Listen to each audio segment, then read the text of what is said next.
Bharat Ratna doctor Babasaheb Ambedkar की, छत्रपती शिवाजी महाराज की पाहिजे। खरं तर बरिंगे सर या ठिकाणी प्रास्ताविक करत होते आणि मला विचारत होते की नेमका परिचय काय सांगितला पाहिजे, तर मला महाभारत आणि रामायण आठवलं आणि प्रभू श्री रामचंद्रांचा दूत असलेला बजरंगबलीला विचारलं की बजरंगबली, या संपूर्ण धर्मसभेमध्ये तुझा परिचय काय सांगायचा, तर त्यांनी एकच वाक्य म्हटलं जे मला या ठिकाणी सांगणं महत्त्वाचं वाटतं, श्री रामदूतम शरणम प्रपद्य।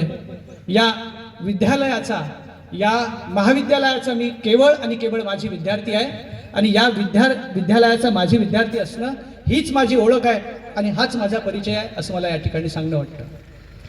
खऱ्या अर्थानं मित्रांनो की आयुष्यामध्ये आपल्याला यश गाठायचं असते, आपले आई वडील कबाड कष्ट करून आपल्याला शिकवत असतात।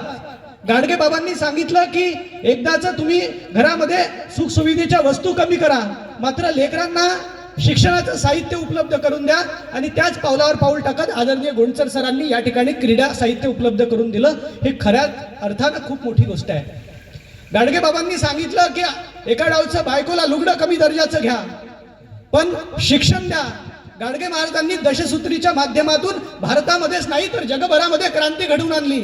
आपल्या अमरावती जिल्ह्याला खराटा, खंजरी आणि खडूच्या माध्यमातून रस्ता दाखवणारे वैराग्यमूर्ती गाडगे महाराज असतील, राष्ट्रसंत तुकडोजी महाराज असतील आणि शिक्षण प्रत्येक माणसाच्या, बहुजन समाजाच्या घराघरापर्यंत पोहोचवलं पाहिजे।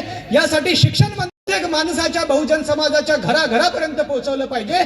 यासाठी शिक्षण मंत्री डॉक्टर पंजाबराव उके भाऊसाहेब देशमुखांनी सर्वात मोठी क्रांती केली।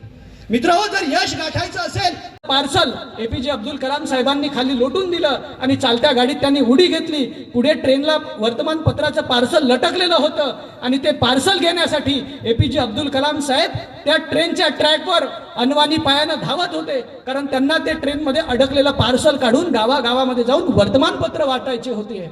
आणि त्यांनी तेच सांगितलं उत्तरात देत असताना की आजही वर्तमानपत्राचं पार्सल माझं त्या ट्रेन लटकलेलं आहे, ट्रेन समोर धावत आहे आणि ते पार्सल काढण्यासाठी माझी आजही लढाई सुरू आहे। देशाच्या राष्ट्रपती पदावर असलेला व्यक्ती जर संपूर्ण राष्ट्रपती भवनामध्ये जर हा किस्सा सांगतो मित्र हो, तर जगामध्ये प्रेरणा शोधण्यासाठी फार दूर जाण्याची गरज नाही। प्रेरणा शोधायची असेल, आदर्शवाद घ्यायचा असेल तर आपल्या आईवडिलांचे, आपल्या मोठ्या भावाचे, आपल्या मोठ्या बहिणीचे, आपल्या गुरुजनांनी आपल्याला केलेली मदत आठवा आणि ही जर मदत आठवली तर मला असं वाटते की आपण आयुष्यामध्ये एक चांगला माणूस, चांगला व्यक्ती आणि एक चांगला अधिकारी, कोणाला ज्या ज्या क्षेत्रामध्ये यश गाठायचं असेल तर ते यश आपण नक्कीच गाठू। मित्र, तुम्हाला या ठिकाणी हे पण सांगायचं आहे की कधी काळी जर पाहिलं तर मी पण याच क्लासमध्ये बसायचो, सगळे शिक्षक लोक होते।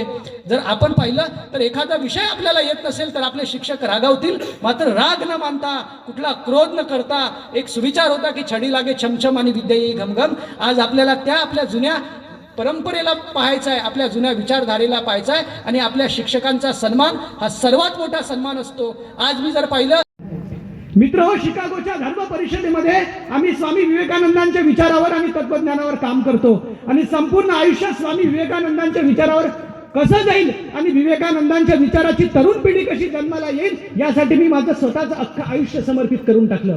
मित्र हो, ज्या वेळेला भारतामध्ये, जगामध्ये आणि भारतामध्ये जर अंतर जर पाहिलं तर भारताच्या आणि जगाच्या मानसपटलावर भारताला वेगळ्या अंगानं पाहिलं जात होतं। मी काल परवाचा मुद्दा सांगत नाही तर शिकागोची धर्म परिषद आठवा। शिकागोच्या धर्म परिषदेमध्ये जगभरातले तमाम विद्वान त्या ठिकाणी आलेले असतात आणि प्रत्येक जण आपापल्या देशाचं नेतृत्व करत असते। आजपासून शेकडो वर्षापूर्वी नरेंद्र विश्वनाथ दत्त नावाचा एक तेजस्वी महापुरुष, ज्याला आपण स्वामी विवेकानंद म्हणतो, तो स्वामी विवेकानंद नावाचा तरुण प्रिय माझ्या बंधू आणि भगिनींनो म्हणून संपूर्ण जगाचं लक्ष भारताच्या दिशेने वळवतं।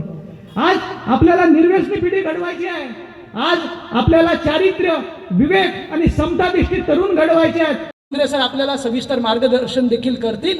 राष्ट्रसंत तुकडोजी महाराज असं म्हणतात की निघू दे दिवस मंगल तो, बघा या भारता तुझला लोपुनी अवकळा सारी, सुख शांती लाभो सगळा। आपल्याला आपल्या गावाचं निर्माण, आपल्याला आपल्या देशाचं निर्माण, आपल्याला राष्ट्राचं निर्माण चांगल्या पद्धतीनं करायचं आहे आणि विकासाच्या दिशेनं आपल्याला जायचं आहे। मित्र हो, या विकासाच्या समितीमध्ये, या विकासाच्या यात्रेमध्ये आपल्या सगळ्यांना योगदान द्यायचं आहे, आपल्या सगळ्यांना खालीचा वाटा आपल्याला उचलायचा आहे। चंद्रशेखर आझाद, सुखदेव, राजगुरू अशा अनेक क्रांतिवीरांनी आपला देश स्वतंत्र करण्यासाठी मोठं योगदान दिलं। मित्र हो, राष्ट्रसंत तुकडोजी महाराज असतील किंवा 23 जानेवारीला पराक्रम दिवस झाला, नेताजी सुभाषचंद्र बोसनी घोषणा केली होती की तुम मुझे खून दो मैं तुम्हें आजादी दूंगा.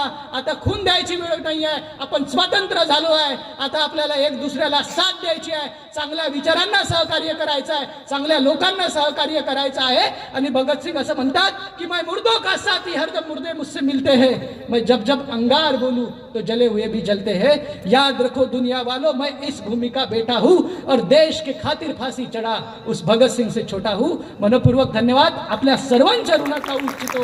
आदरणीय विकास विद्यालयाचे सर्व शिक्षक कर्मचारी ज्यांनी मला या ठिकाणी सन्मानानं आमंत्रित केलं, त्या सगळ्यांनी माझं आदरातिथ्य केलं. या सर्वांचा मी कायम आणि कायम ऋणात राहू इच्छितो. मनपूर्वक धन्यवाद. जय हिंद, जय भारत, जय महाराष्ट्र.